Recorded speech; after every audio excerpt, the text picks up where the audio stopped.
এমন মুভি না দেখতে খুব ভালো লাগে যেখানে কন্টেম্পোরারি সিনেম্যাটিক স্টাইল থাকবে, কিন্তু সেই রুটটা কিন্তু সেই মানে ট্রেডিশনাল লিটারালি স্টাইল। তো সেটাই আর কি আমরা দেখতে চলেছি আপকামিং মুভি, যেটা 23শে জানুয়ারি রিলিজ করছে সরস্বতী পুজোর দিন, মার্ক দ্য ডেট, বিজয়নগরের হিরে। তার টিজার আজকে আমি দেখে নিলাম, তো এই সবে বেরোলো। তো যাই হোক, আমার কেমন লেগেছে আমি শেয়ার করব এই ভিডিওতে।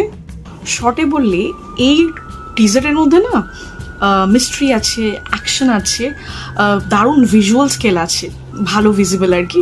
তো সব মিলিয়ে কিন্তু একটা বেশ জমজমাট ব্যাপার হতে চলেছে শীতের মধ্যে। কিন্তু এই মুভিটা আমাদের খুব এন্টারটেন করবে। কাকাবাবু ফিল্ম ফ্র্যাঞ্চাইজি, কাকাবাবুর স্টোরিজ আমরা সবাই দেখেছি, পড়েছি, তো আমাদের তো খুবই ফেভারিট। তো অডিও স্টোরিজও আমাদের অনেক শোনা হয়, তো অনেকেরই আমাদের মধ্যে।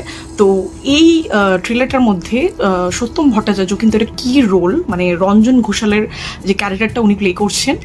আর অনেক দিন পর বুম্বাদা and Chiranjit Chakraborty is back একটা সিনেমায় আর কি। তো ওনাকে দেখেও খুব এক্সাইটেড। কেমন, খুব বেশি কিছু দেখানো হয়নি, তো এক্সাইটমেন্ট আরও বাড়ছে।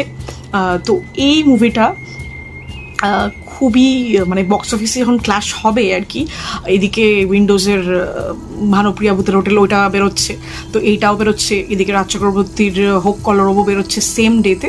তো বক্স অফিসে একটা ধুমধুমার লড়াই তো আমরা এক্সপেক্ট করতেই পারি। আর এই মুভি নিয়ে না আমার আরেকটা কথা বলার আছে, মানে এই ফ্র্যাঞ্চাইজিটা নিয়ে, কাকাবাবু ফ্র্যাঞ্চাইজিটা নিয়ে। 2013-এ SBF যখন এই ফ্র্যাঞ্চাইজিটা স্টার্ট করে তখন শুরু হয়েছিল মিশর রহস্য দিয়ে। তারপরে যতদূর মনে পড়ছে 2017-এ আসলো ইয়েতে অভিযান। তারপর আসলো 2022-তে কাকাবাবু প্রত্যাবর্তন।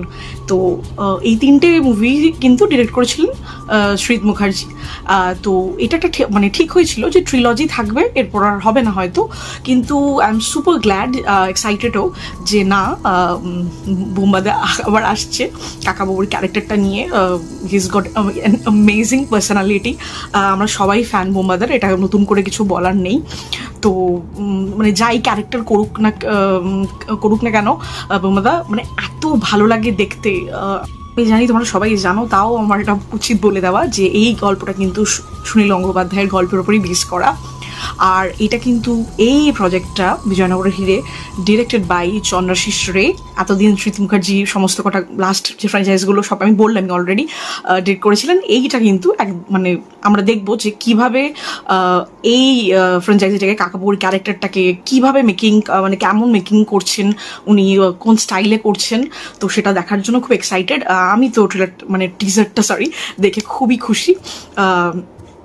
আর আমি আরেকটা জিনিস একটু অ্যাড করতে চাই, সেটা হচ্ছে যে যারা জানো না, সবাই হয়তো জানো কিন্তু তাও আমার এটা বলে রাখা উচিত, কাকাবাবুর যে ক্যারেক্টারটা না, রাজা রায়চৌধুরী, তো উনি ছিলেন একজন former director of archaeological survey of ইন্ডিয়ার ডিরেক্টর ছিলেন উনি। তো আর মানে যার ক্রাইম সলভিং ক্ষমতা আছে।